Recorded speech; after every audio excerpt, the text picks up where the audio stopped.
नमस्कार. Next point is higher order derivatives.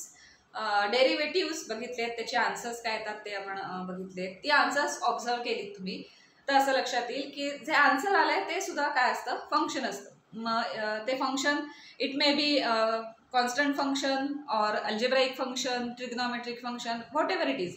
जे काही फंक्शन आलंय ते आन्सर म्हणजे डिफरन्शिएट केल्यानंतरचं आन्सर हे फंक्शन असतं. ते फंक्शन पुन्हा आपण डिफरन्शिएट करू शकतो. So we can again differentiate that function. जे काय आन्सर आले ते आपण पुन्हा डिफरन्शिएट करू शकतो. असं सेकंड टाइम करू शकतो, असं थर्ड टाइम करू शकतो. ह्या सगळ्याला पुढच्या सगळ्या डेरिव्हेटिव्हजना म्हणायचं हायर ऑर्डर डेरिव्हेटिव्ह्ज. आपण एक एक्झाम्पल घेऊया म्हणजे लक्षात येईल की हायर ऑर्डर डेरिव्हेटिव्ह्ज कशाला म्हणायचं. For example F X is equal to X square. समजा एक सिंपल फंक्शन घेऊया, एक्स स्क्वेअर हे फंक्शन दिलंय तर आपण फर्स्ट टाइम त्याचा डेरिव्हेटिव्ह कसं घ्यायचं आपल्याला माहिती आहे. सो डिफरन्शिएट करायचं असेल तर dy बाय dx हे नोटेशन आहे त्याचं, y is equal to fx म्हणतो. देअरफॉर एक्स स्क्वेअरचं डेरिव्हेटिव्ह आलं 2x. सो फर्स्ट टाइम आपण डेरिव्हेटिव्ह घेतल्यावर जे आन्सर आलं ते सुद्धा काय आहे, अल्जेब्राइक फंक्शन आहे. सो अल्जेब्राइक फंक्शन आहे, सो हे डिफरन्शिएबल आहे. 2x हे डिफरन्शिएबल आहे. So again we can take derivative. So second time आपण त्याचं डेरिव्हेटिव्ह घेऊ शकतो, म्हणजे ह्या फंक्शनचं पुन्हा डेरिव्हेटिव्ह.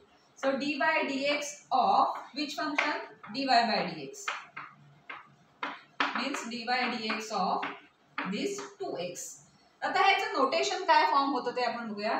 फर्स्ट ऑर्डर म्हणजे फर्स्ट डेरिव्हेटिव्ह असतं त्याला म्हणतो dy by dx. तर हे जे नोटेशन आहे ते लिहिताना असं लिहायचं d2y बाय dx स्क्वेअर. इथे डीच्या इथे ही पॉवर लिहायची, 2 ही पॉवर म्हणजे सेकंड डेरिव्हेटिव्ह घेतोय आपण, आणि इथे एक्सच्या इथे वरती एक्स स्क्वेअर असं लिहायचं, म्हणजे dx into dx square type असं लक्षात ठेवलं तरी चालेल. So d2y bye dx square हे काय नोटेशन आहे कशाचं, तर पुन्हा ह्या फंक्शनचं सेकंड टाइम डेरिव्हेटिव्ह आपण घेतलं तर म्हणजेच काय की हे जे d by d x of 2x जे काही डेरिव्हेटिव्ह आहे ते आपण घ्यायचंय. ते किती येणार आहे आता, 2 येणार आहे. सो d2y म्हणजे सेकंड ऑर्डर, ह्याला म्हणायचं second order derivative of this function, given function. त्यामुळे फर्स्ट आतापर्यंत आपण बरीच डेरिव्हेटिव्ह कॅल्क्युलेट केली, ती सगळी काय होती, फर्स्ट ऑर्डर डेरिव्हेटिव्ह घेत, कारण एकदाच आपण सगळी फंक्शन डिफरन्शिएट केली. तर आता आपण बघणार आहोत की एखादं फंक्शन रिपीटेडली डिफरन्शिएट आपण करू शकतो. त्याचं जे आन्सर येईल ते पुन्हा डिफरन्शिएट करायचं, अगेन डिफरन्शिएट असं तुम्ही कुठपर्यंत करू शकता, त्याचा आन्सर 0 येईपर्यंत. त्या सगळ्या पुढच्या डेरिव्हेटिव्हजना म्हणतात हायर ऑर्डर डेरिव्हेटिव्ह. सो हे आहे सेकंड ऑर्डर डेरिव्हेटिव्ह, त्याचं नोटेशन हे आहे.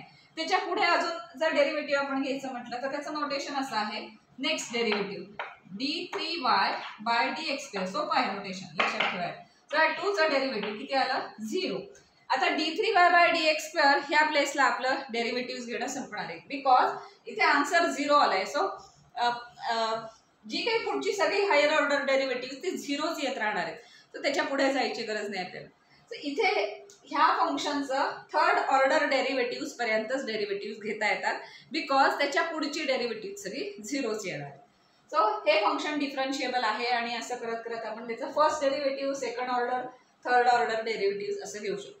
सो काही फंक्शनची आपण nth ऑर्डर डेरिव्हेटिव्ह घेऊ शकतो, किंवा काही इन्फायनाईट असतात ती व्हॅनिश होतच नाहीत. जेव्हा 0 होतात त्याच्यानंतर त्याच्या पुढे तुम्ही डेरिव्हेटिव्ह घेऊ शकत नाही, कारण त्याचं काय 0 येत राहणार.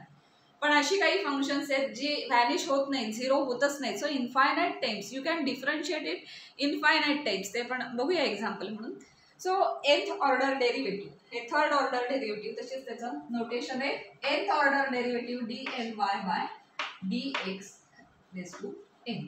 सो आपण nth ऑर्डर पर्यंत एखाद्या फंक्शनचं डेरिव्हेटिव्ह घेऊ शकतो, आणि सेकंड पासून पुढच्या सगळ्या डेरिव्हेटिव्हजना म्हणतात हायर ऑर्डर डेरिव्हेटिव्ह. सो कुठलंही एखादं फंक्शन घेतलं की आपण एक्झाममध्ये तुम्हाला सेकंड ऑर्डर डेरिव्हेटिव्ह घ्या किंवा फोर्थ ऑर्डर डेरिव्हेटिव्ह घ्या वगैरे इथपर्यंत येऊ शकतो. काही वेळेला असंही सांगतील की nth ऑर्डर डेरिव्हेटिव्ह घ्या. एखादं फंक्शन असं असतंही की जे म्हटलं तसं व्हॅनिश होतच नाही, सो त्याचं nth ऑर्डर डेरिव्हेटिव्ह, nth ऑर्डरपर्यंत डेरिव्हेटिव्ह पण आपण त्याचं घेऊ शकतो. अशी काही फंक्शन्स पण आपण एक्झाम्पलमध्ये बघणार आहोत की ज्यांची nth ऑर्डर डेरिव्हेटिव्ह काही येतात.